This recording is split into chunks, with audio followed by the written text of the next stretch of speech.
Close to nature is close to your world. Myron Homes, Cherubic Farms at Chevilla, 7799949104. ప్రస్తుతం సాంకేతిక యుగం నడుస్తోంది. ప్రపంచమంతా అరచేతిలోకి వచ్చేసింది. ఎక్కడ ఏం జరిగినా క్షణాల్లో తెలిసిపోతోంది. ఇక విదేశాల్లో ఉన్న బంధువుల యోగక్షేమాలను సైతం వీడియో కాల్స్ ద్వారా తెలుసుకుంటున్నాం. అయితే టెలిఫోన్, ఇంటర్నెట్ వంటివి అందుబాటులో లేని కాలంలో దూరంలో ఉన్న ఆప్తులకు సమాచారం చేరవేయడానికి ఉన్న ఏకైక మార్గం ఉత్తరం. అప్పట్లో లేఖల ద్వారానే కమ్యూనికేషన్ జరిగేది. అయితే కాలక్రమేణా ఉత్తరాలు వాడకం తగ్గుతూ వచ్చింది. ఇప్పుడు ఇదంతా ఎందుకు అనుకుంటున్నారా? అయితే ఈ స్టోరీ చూడండి. ప్రపంచవ్యాప్తంగా ఉత్తరానికి చాలా ప్రాముఖ్యత ఉంది. ఎన్నో చిత్రాలు కూడా లేఖల చుట్టూ తిరిగాయి. ఇక ఇటీవల తెలుగులో విశేష ప్రేక్షక ఆదరణ పొందిన సీతారామం సినిమా అంతా ఉత్తరం చుట్టూనే తిరుగుతుంది.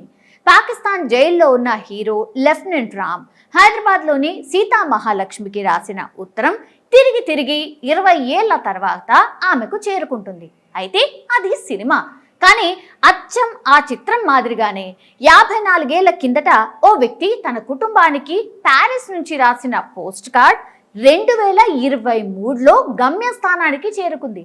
విచిత్రమైన ఈ ఘటన అమెరికాలో జరిగింది. జెసికా మీన్స్ అనే మహిళ తన ఫేస్బుక్ పేజ్లో దీన్ని పంచుకుంది. ఇక 5 దశాబ్దాల పాటు ప్రయాణం సాగించిన ఈ ఉత్తరం మిస్టరీని ఛేదించడానికి నాకు సాయం చేయండి అంటూ జెసికా ఫేస్బుక్లో పోస్ట్ చేశారు. దీంతో ఈ పోస్ట్ కార్డ్ ప్రస్తుతం వైరల్ అవుతోంది. ఈ మిస్టరీని ఛేదించడానికి నాకు సహాయం చేయండి. ఇది చేరుకోవడానికి 5 దశాబ్దాలు ఎందుకు పట్టిందో తెలుసుకోవాలని ఎంతో ఉత్సాహంగా ఉంది. బహుశా మీకు గాని, మీకు తెలిసిన వ్యక్తులకు గాని ఎవరికైనా దీని గురించి సమాచారం ఉండొచ్చు అని ఆమె తన పోస్ట్లో రాసుకొచ్చారు. మిస్టర్ అండ్ మిస్సెస్ రీనే గాగ్నోర్ లేదా మైనేలోని ప్రస్తుత చిరునామాకు ఈ పోస్ట్ కార్డ్ ఈ రోజే వచ్చింది.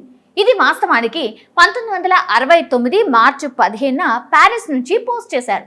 అయితే గమ్యానికి చేరుకోవడానికి దానికి 54 సంవత్సరాలు పట్టింది. ఫ్లోరిడాలోని తలాహసీ పోస్ట్ ఆఫీస్కు జూలై 12, 2023న చేరినట్టు స్టాంప్ వేశారు.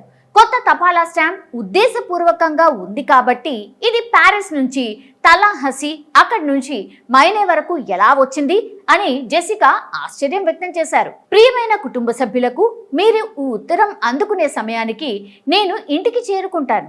కానీ నా ప్రస్తుత ప్యారిస్ టూర్లో ఈఫిల్ టవర్ నుంచి దీన్ని పంపడం సరైందని అనిపిస్తోంది. చాలా మంది చూసే అవకాశం లేదు, కానీ సరదాగా గడపండి అని ఆ ఉత్తరంలో రాసి ఉంది.